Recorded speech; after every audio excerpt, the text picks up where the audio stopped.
Welcome to our channel. Today we how to authenticate BigCommerce API keys for order exports. Quick tutorial step by step clearly. To authenticate BigCommerce API keys for order exports, begin by logging into your BigCommerce account. Navigate to the Advanced Settings section located in the sidebar. Select API accounts from the drop-down menu.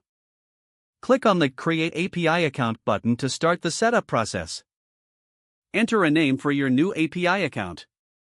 Set the permissions you need for order exports, ensuring to select the appropriate scopes.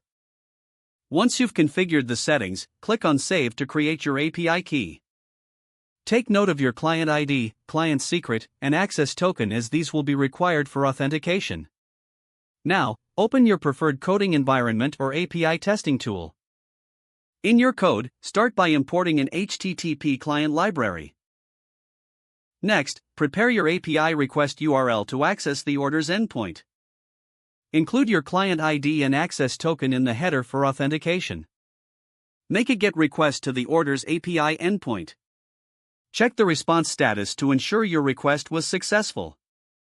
If you receive a success response, you can now proceed to parse the order data. Store the order data securely according to your project's requirements. Remember to handle any errors that may occur during your API requests. With these steps, you can successfully authenticate your BigCommerce API keys for order exports. If the page does not load, refresh the browser or try again in a private or incognito window. Make sure you are using the correct email address, then retype it carefully to avoid small typos. If your password is not accepted, use the reset option and create a new strong password you can remember.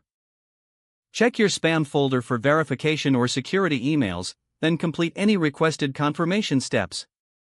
Enable two-factor authentication if available to improve account security and reduce unauthorized access risk. After signing in, review your profile details so your contact information and settings are accurate and current.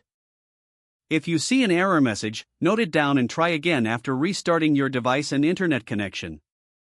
Log out when you finish, especially on shared devices.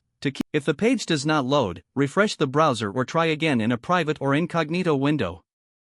Make sure you are using the correct email address, then retype it carefully to avoid small typos. Don't forget to like this video and subscribe to our channel for more step-by-step tech guides.